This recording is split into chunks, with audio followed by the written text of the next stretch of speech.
Sir നമസ്കാരം. നമസ്കാരം. Israel Iran യുദ്ധം ഇനി ഏത് തലത്തിലേക്ക് കടക്കുമെന്നൊരു കാര്യം വലിയ ആശങ്കയിൽ നിൽക്കുകയാണ്. പക്ഷെ അതിലേക്കൊക്കെ വരുന്നതിന് തൊട്ട് മുൻപ് നമുക്ക് മനസ്സിലാക്കാൻ പറ്റിയ മറ്റൊരു വിഷയമുണ്ട്. ഇതൊക്കെ രൂക്ഷമായി മാറാനുണ്ടായ ഒരു കാര്യം ഇസ്രയേലും ഹിസ്ബുള്ളയും തമ്മിലുള്ള പോരാട്ടം കനത്തപ്പോഴാണ്. അതാണ് ഏറ്റവും ഒടുവിൽ ഇറാനിലേക്ക് വരെ വന്ന് നിൽക്കുന്നത്. പക്ഷേ നമുക്ക് മനസ്സിലാക്കാൻ പറ്റിയ ഒരു വിവരം എന്ന് പറയുന്നത് ഹിസ്ബുള്ളയുടെ തലവനെ ഇസ്രയേൽ കൊലപ്പെടുത്തുമെന്നുള്ള കാര്യം, നസ്രല്ലെ ഇസ്രയേൽ വധിക്കുമെന്നുള്ള കാര്യം മറ്റാരെക്കാളും മുൻകൂട്ടി കണ്ടത് ഇറാൻ പരമോന്നത നേതാവായിരുന്നു ആയത്തുള്ള ഖമേനി. അതിന് കൃത്യമായ തെളിവ് ഇപ്പോൾ പുറത്തു വന്നിട്ടുണ്ട്. ഖമേനിക്ക് അറിയായിരുന്നു ഇസ്രയേൽ വെറുതെ വിടില്ല, ഉറപ്പായും വകവരുത്തും. അതുകൊണ്ട് വളരെ വേഗത്തിൽ തിരിച്ചു വരാനാണ്, ഇറാനിലേക്ക് തിരിച്ചു വരണം, ലെബനൻ ഒട്ടും സുരക്ഷിത ഇടമല്ല എന്ന് പറഞ്ഞുകൊണ്ടൊരു സന്ദേശം നൽകിയതായിട്ടുള്ള വിവരം ലഭിക്കുന്നുണ്ട്. അപ്പോൾ ഇസ്രയേലിന്റെ കരുത്ത്, ശക്തി ഇറാന് വളരെ നന്നായിട്ട് ബോധ്യമുള്ളൊരു കാര്യം തന്നെയല്ലേ. അപ്പം ഇതിനോട് ചേർത്ത് പറയേണ്ട ഒരു കാര്യം, ഈ ഇസ്രായേലും ഇറാനും കൂടെ അങ്ങനെ ശക്തമായിട്ട് അടിക്കുകയാണല്ലോ. ഇപ്പം ഇറാന് അപ്രതീക്ഷിതമായിട്ടാണല്ലോ, അപ്രതീക്ഷിതമല്ലായിരിക്കാം, ചിലർക്ക് ഒക്കെ അറിയാമായിരിക്കും നേരത്തെ ഇവര് അറ്റാക്ക് ചെയ്യും എന്നുള്ളത്. ഇസ്രായേലിനെ പിന്തുണയ്ക്കുന്ന US ഇപ്പോൾ ചില കാര്യങ്ങളിൽ ഇസ്രായേലിന്റെ അടുക്കൽ നിയന്ത്രണം പാലിക്കണമെന്ന് പറഞ്ഞു. അതെ അതെ അതെ.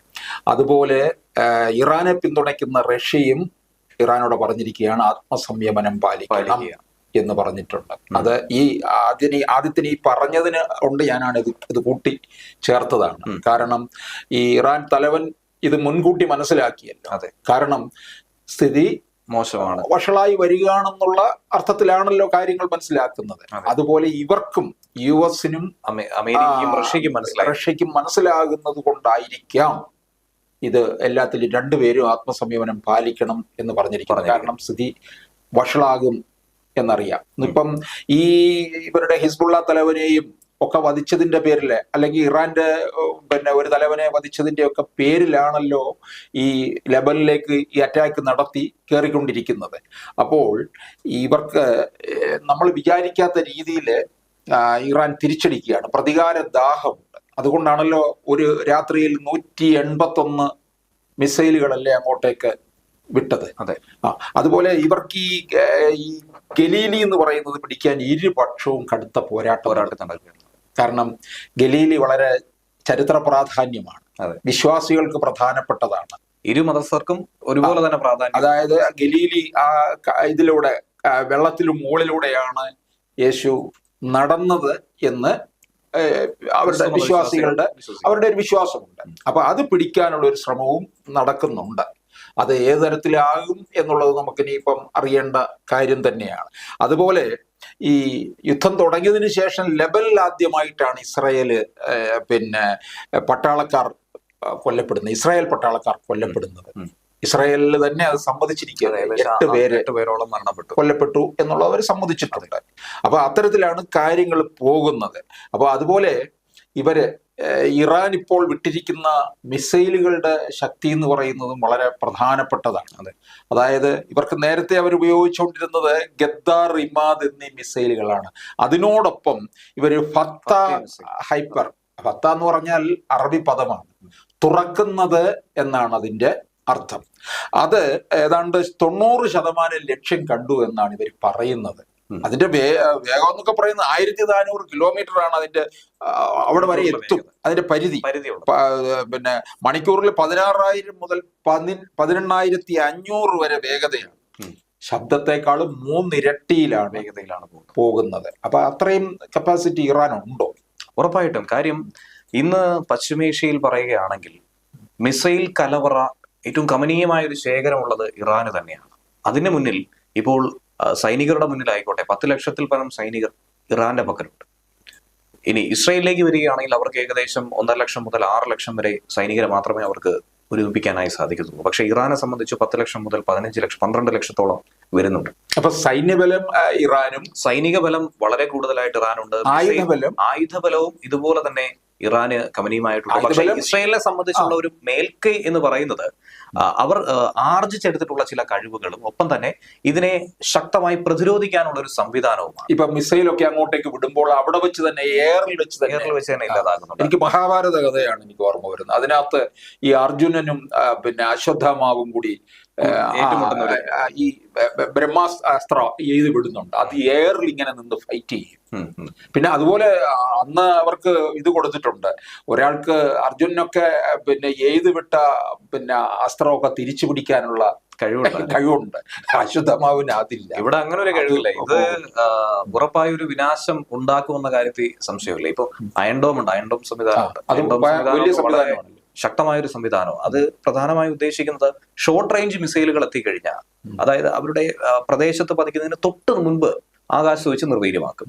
അതുപോലെ തന്നെ ആരോ സംവിധാനമാണ് കഴിഞ്ഞ ദിവസം വലിയ വാർത്തയിൽ ഇടന്നെഴുതിയത്. കാര്യം ഇറാനിൽ നിന്നും ഏകദേശം 1000 കിലോമീറ്ററിന് അപ്പുറത്തായി സഞ്ചരിച്ചു വരുന്ന മിസൈലുകൾ വളരെ എളുപ്പത്തിൽ നിഷ്പ്രയാസം തന്നെ ഇതിന് തകർത്തെറിയാനായി സാധിക്കും. അങ്ങനെ നോക്കുകയാണെങ്കിൽ നേരത്തെ പറഞ്ഞു വന്നതുപോലെ വലിയൊരു ശക്തിയോടാണ് ഇസ്രയേൽ ഏറ്റുമുട്ടുന്നത്.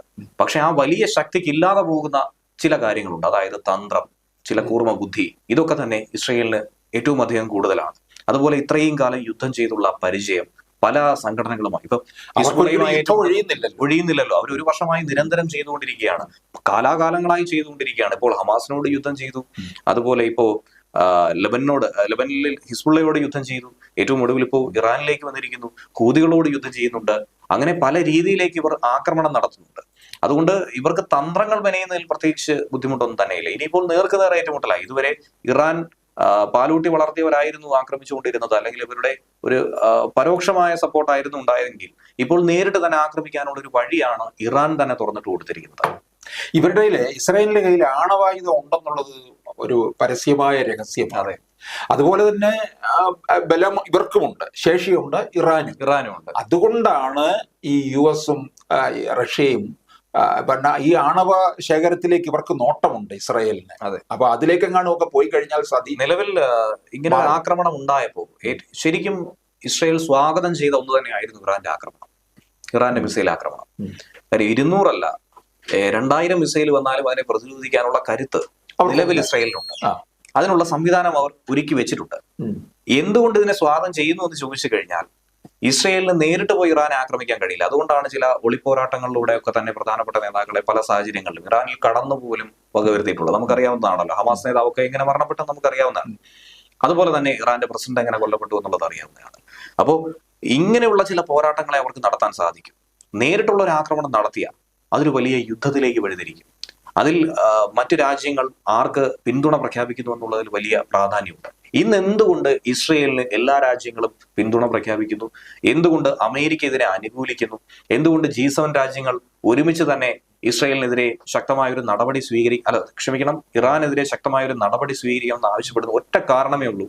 ഇറാനെ പ്രകോപിപ്പിച്ച് എങ്ങനെയെങ്കിലും ഇറാനെ കൊണ്ടൊന്ന് അടുപ്പിക്കുക, തിരിച്ചടി എങ്ങനെ കൊടുക്കണമെന്ന കാര്യം വ്യക്തമായി ഇസ്രായേലിന് അറിയാം. അതിനുള്ള പ്ലാനും പദ്ധതിയും വർഷങ്ങളായി തന്നെ അവർ കണക്കുകൂട്ടി വെച്ചിട്ടുണ്ട്. ഇനി പ്രതീക്ഷിക്കുന്ന ഒരു വിഷയമെന്ന് പറയുന്നത്, പ്രധാനമായി ഒരു രാജ്യത്തെ ആക്രമിക്കുകയാണെങ്കിൽ ഇസ്രായേലിനെ സംബന്ധിച്ച് സൈനിക ശേഷി വെച്ച് ഇറാനോട് പിടിച്ചിരിക്കാൻ പറ്റില്ല എന്നുള്ളത് യാഥാർത്ഥ്യമാണ്. കരയുദ്ധം ആരംഭിച്ചെന്ന് വെച്ചാൽ ഈ പറയുന്ന 10 ലക്ഷത്തോളം സൈനികർ 1 ലക്ഷത്തോളം സൈനികരെയാണ് നേരിടേണ്ടി വരുന്നത്. ഇസ്രായേൽ 1 ലക്ഷം മാത്രമേ ഉള്ളൂ. അപ്പോൾ പിടിച്ചു നിൽക്കുക എന്ന് പറയുന്നത് അസാധ്യമാണ്. അപ്പോൾ അവരുദ്ദേശിക്കുന്ന ഒരു കാര്യമെന്ന് പറയുന്നത്, വ്യോമാക്രമണത്തിൽ ഏറ്റവും കരുത്ത് കാണിക്കുന്നത് ഇസ്രായേലാണ്. അതിലാണ് ഇറാൻ ഒന്ന് പരാജയപ്പെടാനായി വ്യോമാക്രമണം തുടങ്ങിയിട്ടുണ്ട്. അപ്പോൾ നേർക്കുനേർ പോരാട്ടം വരുമ്പോൾ അവിടെ ഒരു മേൽക്കൈ ഇസ്രായേലിന് ലഭിക്കും. ഇനി അവർ ലക്ഷ്യം വെക്കുന്നതെന്ന് പറയുമ്പോൾ ബുദ്ധി ഉപയോഗിച്ച് എങ്ങനെയാണ് ഈ ആക്രമണം കൊണ്ടുപോകുന്നത് എന്നതിന്റെ കൃത്യമായ തെളിവ് തന്നെയാണ്. പ്രധാനമായും ഇറാനെ സംബന്ധിച്ച് പറയുകയാണെങ്കിൽ അവരുടെ സാമ്പത്തിക അടിത്തറ എണ്ണപ്പാടങ്ങളാണ്. അവരുടെ ആ പ്രാഥമിക സാമ്പത്തിക അടിസ്ഥാന സൗകര്യങ്ങളൊക്കെ തന്നെ തകർക്കുക. നേരത്തെ തന്നെ നമ്മളൊരു ചർച്ചയിൽ പറഞ്ഞിട്ടുണ്ട്, എണ്ണപ്പാടങ്ങളെ ലക്ഷ്യം വെച്ച് കഴിഞ്ഞാൽ ആ രാജ്യം തീർന്നു. അതാണ് US ഇറാന്റെ അടുക്കല് US അല്ല, പിന്നെ റഷ്യ പറഞ്ഞിരിക്കുന്ന ആത്മസംയമനം പാലിക്കണം. കാരണം ഇസ്രായേൽ ഇങ്ങനെ ചില നോട്ടം വിട്ടിട്ടുണ്ടെന്നുണ്ടെങ്കിൽ അത് വലിയ തകർച്ചയിലേക്ക് പോകും. അത് മാത്രമല്ല, അവരുടെ ആണവ കേന്ദ്രങ്ങളെ കൂടി ലക്ഷ്യമിടും. ഇറാന്റെ ആണവ കേന്ദ്രങ്ങൾ, മറുഭാഗത്തുള്ളത് എണ്ണപ്പാടങ്ങൾ. ഇത് രണ്ടും കത്തിച്ചാമ്പലായി കഴിഞ്ഞാൽ ഇറാൻ ഒരു തിരിച്ചുവരവെന്ന് പറയുന്ന അസാധ്യമാണ്. അവർക്ക് മുന്നോട്ടുള്ള ഒരു ചിന്ത, മുന്നോട്ട് എന്ത് ചെയ്യുമെന്നുള്ളത് വലിയൊരു ചോദ്യമായി. എണ്ണപ്പാടത്തിന്റെ കാര്യത്തിൽ നോട്ടമിട്ടിട്ട് കൊണ്ടാണ് പുതിയ വാർത്ത വന്നിട്ടുണ്ട്, പിന്നെ ഇന്ധനവില വർധന ഉണ്ടാകും എന്നുള്ള രീതിയിൽ തന്നെ നമ്മുടെ രാജ്യത്ത്. അതിൽ പ്രതീക്ഷിക്കുന്നത് ഇന്ത്യയിലേക്ക്. അത് വില വർധനവ് മാത്രമല്ല, ഇതിനകത്ത് ക്ഷാമം ഉണ്ടാകാം. കാരണം വരവും നിലയ്ക്കും. പിന്നെ അതുപോലെ തന്നെ മറ്റ് UK ഒക്കെ ഒരു പ്രത്യേക നിർദ്ദേശം അവരുടെ പൗരന്മാർക്ക് കൊടുത്തിട്ടുണ്ട്.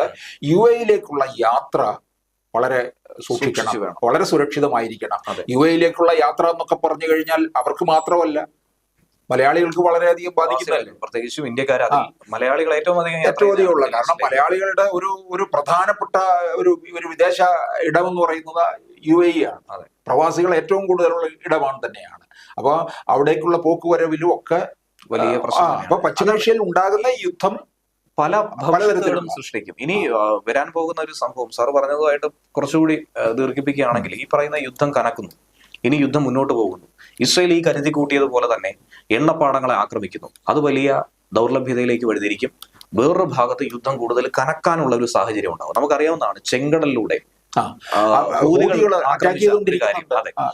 ഈ പറയുന്ന ഹൂതികളെ നിലംപരിശാക്കാൻ വേണ്ടി ഇസ്രയേൽ ചെയ്ത ഒരൊറ്റ കാര്യമേ ഉള്ളൂ, അവരുടെ പ്രധാനപ്പെട്ട എണ്ണപ്പാടങ്ങളിലേക്ക് ഒരു ആക്രമണം നടത്തുക എന്നുള്ളത്. എല്ലാ മേഖലയിലും എങ്ങനെ താറടിക്കാം, തകർക്കാം എന്നുള്ള ഒരു ലക്ഷ്യം, അത് അവസാനം എത്തി നിൽക്കുന്നത് പ്രത്യേകിച്ചും ഈ അറേബ്യൻ രാജ്യങ്ങളിൽ പറയുകയാണെങ്കിൽ എണ്ണപ്പാടങ്ങൾ തന്നെയാണ്. ഇനി ഇങ്ങനെ സംഭവിക്കുമ്പോൾ ഉണ്ടാകുന്ന മറ്റൊരു വിഷയം, സാധാരണഗതിയിൽ ഇന്ത്യ എന്ന് പറയുന്നത് എണ്ണ ഇറക്കുമതി ഏറ്റവും അധികം ചെയ്യുന്നതാണ്. റഷ്യ ഉക്രൈൻ സംഘർഷം വന്നപ്പോൾ റഷ്യയിൽ നിന്ന് കുറഞ്ഞ വിലയ്ക്ക് ഇന്ത്യ എണ്ണ വാങ്ങുന്നുണ്ട്. അതുപോലെ തന്നെ ഈ മിഡിൽ ഈസ്റ്റിൽ നിന്ന് ഒട്ടനവധി LNG അടക്കം, LPG ഗ്യാസ് അടക്കമുള്ള നിരവധി പ്രകൃതിവാതകം അടക്കം നമ്മൾ എന്ത് ചെയ്യുന്നുണ്ട്, ഇറക്കുമതി ചെയ്യുന്നുണ്ട്. ഇത് വരുന്നത് ഈ ചെങ്കടലിലൂടെയും ഹോർമുസ് കടലിടുക്കിലൂടെയും ഒക്കെ തന്നെയാണ്. ഹൂതികളുടെ ആക്രമണം കൂടുതൽ രൂക്ഷമാകുമെന്ന് വിചാരിക്കുക. ഇറാനെ ആക്രമിച്ചു കഴിഞ്ഞാൽ ഹൂതികളും ഹിസ്ബുള്ളയും ഒക്കെ തന്നെ ഒറ്റക്കെട്ടായി എന്ന് തിരിച്ചടിക്കാൻ തുടങ്ങും. ഇത് സംഭവിക്കുന്നത് കടലിലായിരിക്കും. ഇന്ത്യയെ ലക്ഷ്യമാക്കി വരുന്ന കപ്പലുകളെ തന്നെ ആയിരിക്കും ഇത് ആക്രമിക്കുന്നത്. അങ്ങനെ വരുമ്പോൾ ഇന്ത്യയിലേക്കുള്ള എണ്ണ വരവ് അത് അവിടെ അവസാനിപ്പിക്കേണ്ടി വരും. ആ യാത്ര ഒന്നുകിൽ ഉപേക്ഷിക്കേണ്ടി വരും. റിസ്ക് എടുത്ത് വരികയാണെങ്കിൽ അതിനെ ആക്രമിക്കുന്ന ഒരു സാഹചര്യം ഉണ്ടായേക്കാം. അങ്ങനെയൊക്കെ വരുമ്പോൾ ദൗർലഭ്യത വരുന്നുണ്ട്, വിലക്കയറ്റം പോലും ഇവിടെ സംഭവിക്കാനുള്ള സാഹചര്യമുണ്ട്. പ്രത്യേകിച്ചും മധ്യവർഗത്തെ ആയിരിക്കും അത് കൂടുതലും ബാധിക്കുന്നത്.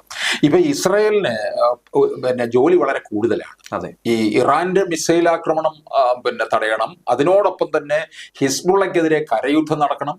പിന്നെ അവര് നേരത്തെ ചെയ്തുകൊണ്ടിരുന്ന യുദ്ധം ഗാസയിലെ അതും തുടർന്നുകൊണ്ടിരിക്കുന്നു. അപ്പം നിരവധി കാര്യങ്ങളാണ്. പക്ഷെ ഇറാനുമായിട്ട് ഇതുവരെ ഈ സൈനിക ഏറ്റുമുട്ടൽ ഇപ്പൊ ആദ്യമാണ് കേട്ടോ. പണ്ട് ഒരു വലിയ ഏറ്റവും അടുത്ത സുഹൃത്തുക്കളായിരുന്നു, ചേട്ടൻ ബാവ അനിയൻ ബാവ എന്നുള്ള മട്ടിലായിരുന്നു. ഇസ്ലാമിക് വിപ്ലവത്തിന് ശേഷമാണ് ഇവര് അകന്ന് തുടങ്ങിയത്, 79-ന് ശേഷം. പക്ഷെ ഈ ഇറാൻ ഈ മിസൈൽ വിടുന്നതിന്റെ തലേ ദിവസമാണല്ലോ ഇസ്രായേൽ പറയുകയുണ്ടായല്ലോ, നമുക്ക് ഇറാനെ പൂർണ്ണ സ്വാതന്ത്ര്യത്തിലേക്ക് ഞങ്ങൾ എത്തിച്ചു തരാം, ഇറാനും ഇസ്രായേലും അതിൻ്റെതായ പൂർണ്ണ സ്വാതന്ത്ര്യത്തിലേക്ക് മാറണം എന്ന് പറഞ്ഞ് അതിന്റെ പിറ്റേ ദിവസം രാത്രിയിലാണ് അല്ലെ പുലർച്ചെയാണ് ഈ മിസൈൽ ആക്രമണം 181 മിസൈൽ അങ്ങോട്ടേക്ക് വിട്ടതെന്നുള്ളതാണ്. അപ്പൊ അതൊക്കെ ഇത് പറയുന്നതിൽ നിന്നൊക്കെ വിരുദ്ധമായിട്ടാണ് സംഭവിക്കുകയും ചെയ്യുന്നതെന്നുള്ളതാണ്. അതിൽ മറ്റൊരു കാര്യമുണ്ട്, ഇറാൻ ജനത എന്ന് പറയുമ്പോൾ നിലവിൽ അവർ അസ്വസ്ഥരാണ്. അതിന്റെ കാരണം എന്താണെന്ന് ചോദിച്ചാൽ നമുക്കറിയാവുന്നതാണ്, പലതരത്തിലുള്ള പ്രക്ഷോഭം അവിടെ നടക്കുന്നുണ്ട്.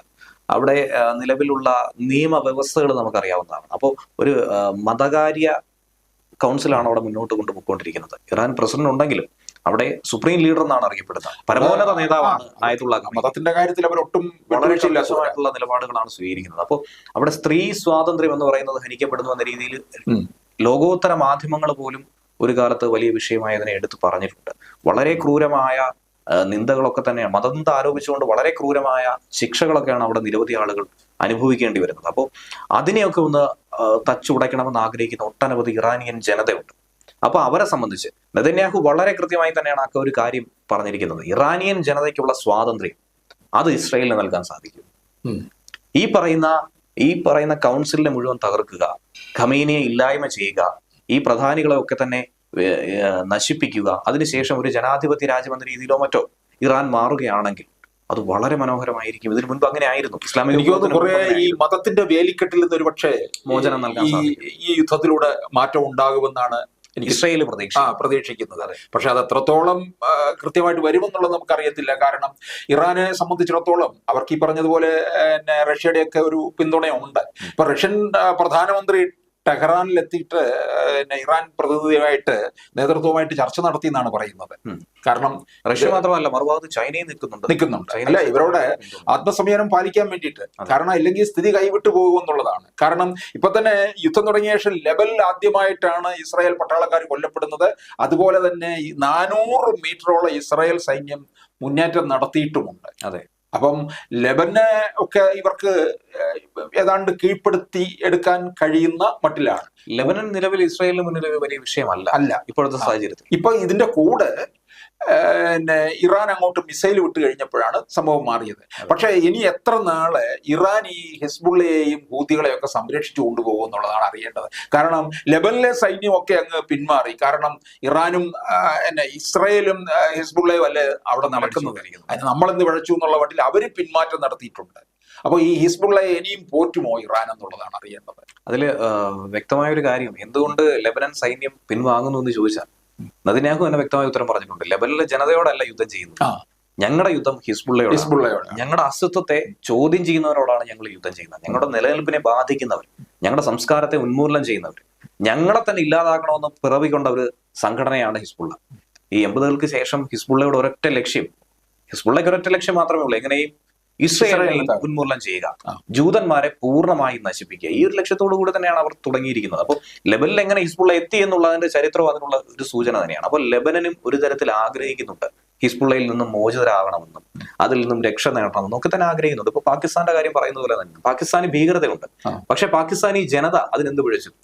ഈ ഒരു ചോദ്യം തന്നെയാണ് അവശേഷിക്കുന്നത്.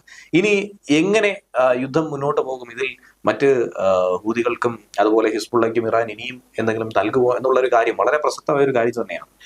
അതായത് ഇറാനെ സംബന്ധിച്ച് നേരിട്ട് ആക്രമണം നടത്തുന്നതിലും നല്ലത് മിലിഷ്യകളെ മുൻനിർത്തി, ഇസ്ലാമിക് മിലിഷ്യകൾ നിരവധിയായിട്ട് സിറിയയിലും അതുപോലെ തന്നെ ജോർദനിലും ഒക്കെ അവർക്കുണ്ട്, ഇറാഖിലുണ്ട്. അപ്പോ ഇവരെയൊക്കെ മുൻനിർത്തി മുന്നോട്ടൊരു പോരാട്ടം നടത്തി കഴിഞ്ഞാൽ അവർക്കുള്ള പ്രയോജനം, നമ്മൾ ഈ ആളില്ല ഡ്രോണുകളെ അയച്ച് പോരാട്ടം നടത്തുന്ന പോലെയാണ്. തങ്ങളുടെ സൈനികർക്ക് പ്രത്യേകിച്ച് പ്രശ്നമൊന്നും പറ്റത്തില്ല. പകരം ആയുധങ്ങളും മറ്റു വെടിക്കോപ്പുകളും യുദ്ധസന്നാഹങ്ങളും ഒക്കെ തന്നെ എത്തിച്ചു കൊടുത്താൽ മതി. ഒപ്പം അവരെ സപ്പോർട്ട് ചെയ്യുന്ന രീതിയിൽ ചെറിയൊരു സൈന്യത്തെ അയച്ചാൽ മതിയാകും. അതായത് ഒരു 40-ഓ 50-ഓ വരുന്ന ചെറു ഗ്രൂപ്പുകളെ പല മേഖലകളിലാക്കി അയച്ചാൽ മതിയാകും. അവർ ട്രെയിനിങ് കൊടുക്കുകയും അവർ ഗറില്ല പോരാട്ടം എങ്ങനെ വേണമെന്ന പരിശീലനം നൽകുകയും ഇങ്ങനെയായിരുന്നു മുന്നോട്ട് പോയിക്കൊണ്ടിരുന്നത്. ഹിസ്ബുള്ളയ്ക്കും ഹൂതികൾക്കും അതുപോലെ തന്നെ ഈ പറയുന്ന മിലിഷ്യകൾക്കും ഒക്കെ തന്നെ ഇങ്ങനെയാണ് കിട്ടിക്കൊണ്ടിരുന്നത്. പക്ഷേ ഇപ്പോഴത്തെ ഒരു സാഹചര്യത്തിൽ ഈ ചെറിയ ചെറിയ ടീമുകളെ ഓരോ ഭാഗത്തു നിന്നും നശിപ്പിച്ചു വരികയാണ് ഇസ്രയേൽ. ഹമാസ് തലവനെ തീർത്തത് ഇറാനിലിട്ടാണ്. ഇറാനിലിട്ട് തന്നെ ഹമാസിന്റെ തലവനെ തീർത്തു. തലവൻ നശിച്ചു കഴിഞ്ഞാൽ പിന്നെ താഴോട്ടുള്ള ഗ്രൂപ്പുകൾ, ചെറിയ വാൽകഷ്ണങ്ങൾ എങ്ങനെ പ്രവർത്തിക്കണമെന്ന കാര്യത്തിൽ ഒരു ഏകോപനമില്ലാതെ പോകും. ആ ഒരു ഏകോപനത്തിലേക്ക് അവർ എത്താനായിട്ട് കുറച്ച് സമയമെടുക്കും.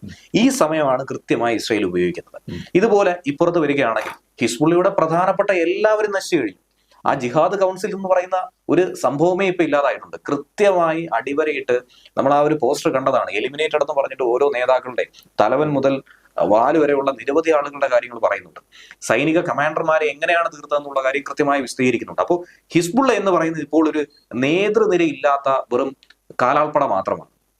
അതായത് ഒരു സിംഹം മുന്നിൽ നിന്ന് നയിക്കുന്നു, പിറകിൽ കുറെ ആടുകൾ ഉണ്ടായാലും മതി, ആ യുദ്ധം ജയിക്കാൻ പറ്റും, ചില തന്ത്രങ്ങൾ വഹിക്കാൻ മതി. കുറെ കഴിയുമ്പോൾ പിന്മാറ്റം നടത്തും, കാരണം നേതൃത്വം ഇല്ലാതെ വരുന്ന അവസരത്തിൽ. അതെ, ഇപ്പൊ തന്നെ ഇത് ഇത്ര നമ്മൾ അതിശക്തമായിട്ട് കാര്യങ്ങൾ പറയുമ്പോൾ വേറൊരു വാർത്ത നിൽക്കുന്നത്, ഇസ്രായേലുമായിട്ട് യുദ്ധം ആഗ്രഹിക്കുന്നില്ല, എന്നാൽ ആക്രമിച്ചാൽ ശക്തമായി തിരിച്ചടിക്കുമെന്നാണ് ഇറാൻ പ്രസിഡന്റ് പറയുന്നത്. അത് വലിയൊരു തമാശയാണ്.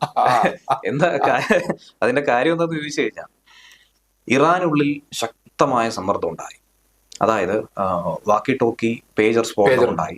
അതിനുശേഷം ഈ വിഷയങ്ങളൊക്കെ തന്നെ ഉണ്ടായി. ഞാൻ തുടക്കത്തിൽ നമ്മൾ പറഞ്ഞ സംഭവം, അതായത് ആയത്തുള്ള ഖമൈനി മുന്നറിയിപ്പ് കൊടുത്തിട്ടുണ്ടായിരുന്നു, ഏത് നിമിഷവും ഹിസ്ബുള്ള തലവനെ വകവരുത്തും, അതുകൊണ്ട് തിരിച്ചു 2 തവണയാണ് മുന്നറിയിപ്പ് കൊടുത്തത്.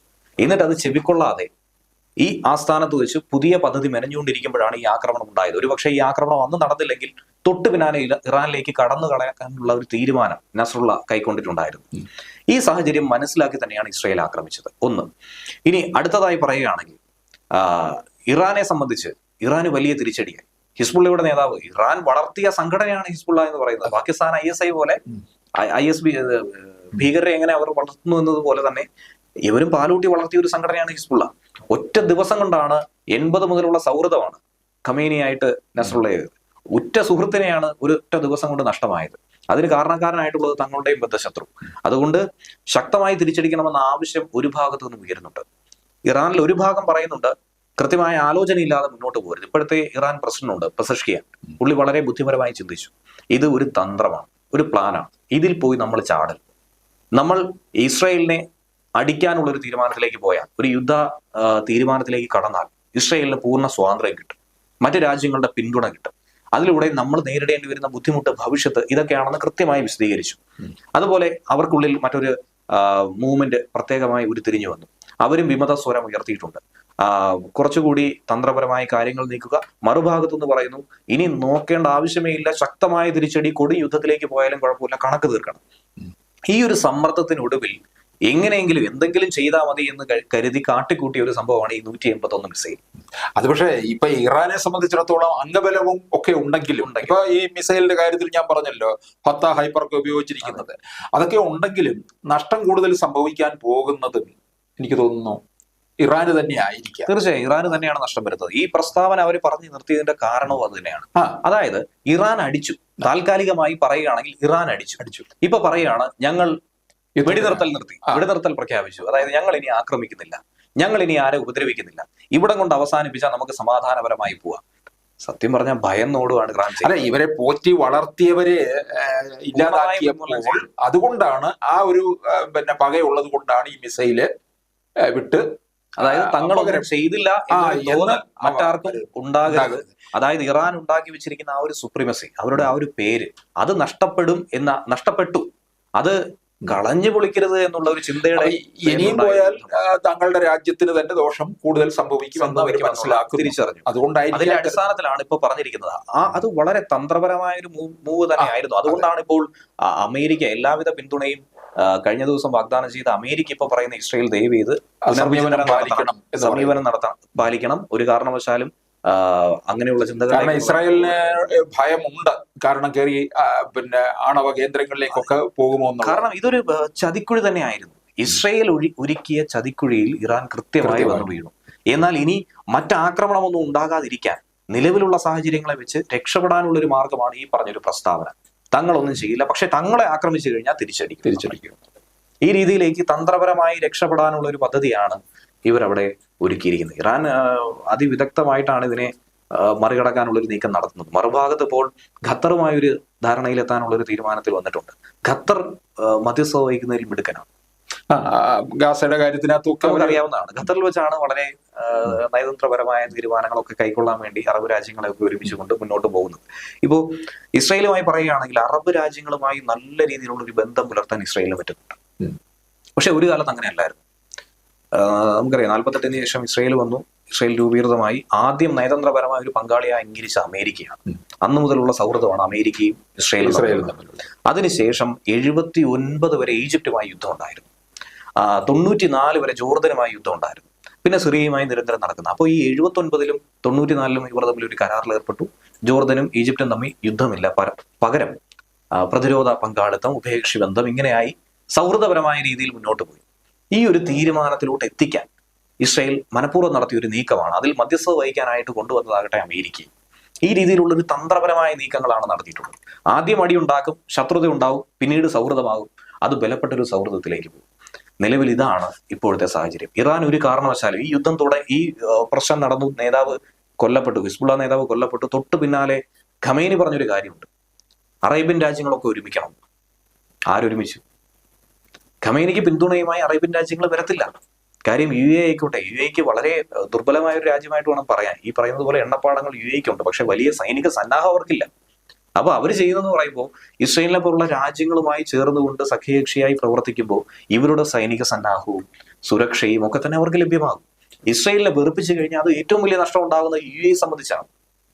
അതുകൊണ്ട് ഒരിക്കലും അവർ വെറുപ്പിക്കത്തില്ല, അവര് മോശമായ ഒരു ബന്ധത്തിലേക്ക് പോകത്തില്ല, അവര് ഊഷ്മളമായ ഒരു സൗഹൃദം നിലനിർത്താനേ നോക്കത്തുള്ളൂ. ഇതിൽ ഒന്നുകിൽ മധ്യസ്ഥത വഹിക്കും, അല്ലെങ്കിൽ ഇതിൽ പ്രത്യേകിച്ച് ഒരു നിലപാടെടുക്കാതെ മാറി നിൽക്കുകയോ മറ്റു കാര്യങ്ങൾ തീരുമാനിക്കുകയോ ചെയ്യും. യുദ്ധത്തിലേക്ക് നേരിട്ട് ഇടപെടാനായി ഒരു അറബ് രാജ്യങ്ങളും തയ്യാറെടുക്കത്തില്ല. മുൻപുണ്ടായിരുന്ന അവസ്ഥയല്ല. സിറിയയിൽ നിന്നും മറ്റൊന്നും പഴയതുപോലുള്ള ഒരു സപ്പോർട്ട് ഇറാൻ ഇപ്പോൾ ലഭിക്കുമെന്ന് കരുതുന്നില്ല. കുവൈറ്റ് ഒക്കെ അനുഭവിച്ചതാണ്. അതുകൊണ്ട് ആ രീതിയിലേക്കൊന്നും കാലം മാറിയല്ലോ. ഇനി ആകെയുള്ളത് ഖത്തറിന് മാത്രമാണ് ഇസ്രായേലുമായി ചെറിയൊരു അസ്വാരസ്യം നിലവിലുള്ളത്. എന്നിരുന്നാൽ പോലും 2023 ഒരു കരാറിൽ ഏർപ്പെടുകയും അവരിപ്പോ ചെറിയ രീതിയിലെങ്കിലും ഒരു സൗഹൃദ മനോഭാവത്തിലൂടെ പോവുകയാണ്. മറ്റാരെയും ഒപ്പം നിർത്താൻ കഴിയില്ല. തൊട്ടപ്പുറത്തുള്ള ഇറാഖിന്റെ അവസ്ഥയായിരുന്നാൽ തന്നെ അവിടെയും അമേരിക്കൻ ക്യാമ്പുകളും ബേസുകളും താവളങ്ങളും ഒക്കെ, സൈനിക താവളവും ഇപ്പോഴും നിലവിലുണ്ട്. അവിടെ ഇറാന്റെ ഭാഗമായിട്ടുള്ള ഇസ്ലാമിക് മിലിഷ്യകളും പ്രവർത്തിച്ചു പോരുന്നുണ്ട്. അപ്പൊ ഈ രീതിയിലേക്ക് ബലാബലം ഏറ്റുമുട്ടൽ അവിടെയും സംഭവിക്കുകയാണ്. അപ്പൊ ഇറാന് പ്രത്യക്ഷത്തിൽ ഒരു സപ്പോർട്ട് വേറെ എവിടെ നിന്നും ലഭിക്കുന്നില്ല. ചൈന പരസ്യമായ ഒരു സപ്പോർട്ട് ഉണ്ടെന്ന് പറയുന്നെങ്കിലും ചൈന ഇറങ്ങി ഒരു പ്രവർത്തനത്തിലേക്ക് വരത്തില്ല. അണ്ടർഗ്രൗണ്ടിലൂടെയുള്ള പരിപാടികൾ മാത്രമേ, ആയുധങ്ങൾ കൈമാറ്റം ചെയ്യുന്നതോ മറ്റു ഫോർമുലകൾ കൊടുക്കുന്നതായിട്ടുള്ള കാര്യങ്ങളെ അവരും ചെയ്യത്തുള്ളൂ. അപ്പൊ ഈ ഒരു സാഹചര്യത്തിൽ ഇറാൻ എന്ത് ചെയ്യും? പ്രധാനപ്പെട്ട ഒരു ചോദ്യമാണ്. ഇറാന് തന്നെ ഇക്കാര്യം മനസ്സിലായിട്ടുണ്ട്. ഈ ഒരു വാഗ്ദാനം, സഹായ ഹസ്തം നീട്ടിയപ്പോൾ അതിനോട് ആരും പ്രതികരിക്കാത്ത ഒരു സാഹചര്യം ഉണ്ടായപ്പോൾ ഇറാന് തന്നെ കൃത്യമായി കാര്യം മനസ്സിലായി.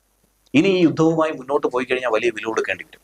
ഒരുപക്ഷെ തങ്ങളുടെ പ്രധാനപ്പെട്ട നേതാവ് ഈ പറഞ്ഞതുപോലെ ആണവ കേന്ദ്രങ്ങളെ ലക്ഷ്യം വെക്കുന്നു, എണ്ണപ്പാടങ്ങളെ ലക്ഷ്യം വെക്കുന്നു. മറുഭാഗത്തൊരു ചോദ്യമുണ്ട്, ഇറാന്റെ പരമോന്നത നേതാവിനെ കൊലപ്പെടുത്തു എന്നുള്ളത്.